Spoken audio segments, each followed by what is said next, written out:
There is a massive amount of energy and hype surrounding a major tech launch, but the quiet reality is that most of those highly anticipated products will quietly die off shortly after hitting the market. Hitting publish or ship is not the finish line, it is day one. A successful product is a living system that has to constantly react to shifting user behavior, new technology, and fierce competition.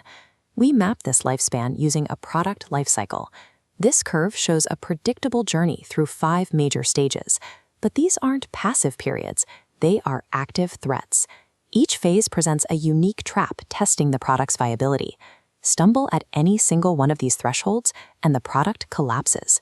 It starts in the development stage. This is where ideas are explored and prototypes are built. The immediate threat here is the validation trap, spending months building something nobody actually wants to use. This graph shows the brutal economics of this phase. The red line represents risk and development costs maxing out, while the green line representing revenue flatlines at 0 because the product isn't publicly available yet. Airbnb survived this by stepping back.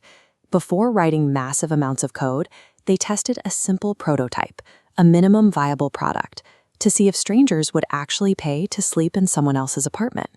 They secured validation before committing heavy resources.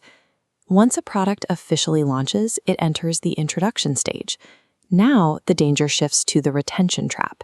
You convinced people to look, but keeping their attention is entirely different. Look at the launch of the Threads app. It acquired millions of users in a matter of days. But early onboarding friction and missing features led to a massive drop-off right after that initial excitement. This is why product managers have to aggressively prioritize tracking early user metrics and fixing bugs, instead of just pumping money into marketing. Initial attention guarantees nothing if the bucket is leaking.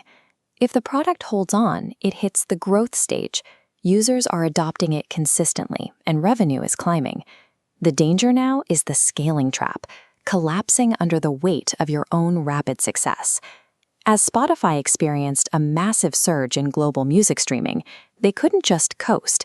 They had to aggressively scale their technical infrastructure and continuously optimize their recommendation algorithms to handle millions of simultaneous streams. Surviving the growth phase requires building massive operational capacity to support a truly global market presence. Eventually, the market saturates. Most target users already know the product exists. This is the maturity stage, and the threat here is the stagnation trap. Facebook entered maturity years ago. After conquering the global social media market, they faced severe user fatigue and intense competition for attention. To understand how long they've been navigating this, look at the rigid interfaces they were working with back in 2007. Coasting on that original design would have killed them. To maintain relevance, their product managers strategically forced adaptation, integrating entirely new formats into the ecosystem, like stories and reels, to keep users engaged.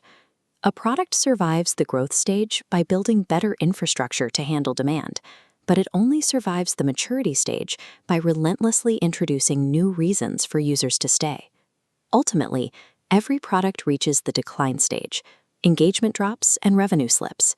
The threat here is the obsolescence trap, getting outpaced by shifting technology and faster competitors. MySpace fell into this trap.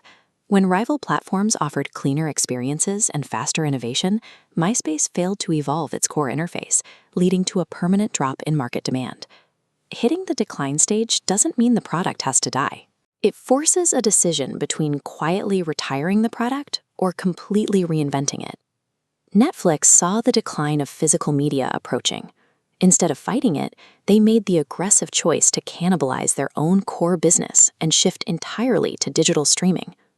They recognized that the physical constraints of shipping DVDs in red envelopes would eventually become a fatal bottleneck. Adobe executed a similar survival strategy. They walked away from highly profitable one-time boxed software purchases to embrace a continuous cloud-based software-as-a-service model. Shipping static installation disks meant their products were frozen in time until the next major release. They had to break that model to keep up with user needs. What these companies actually did was take a declining product and force it right back into the development stage. They started over to find a brand new product market fit. The tech companies that survive over the long haul aren't necessarily the ones that launch the fastest. They are the ones that treat the product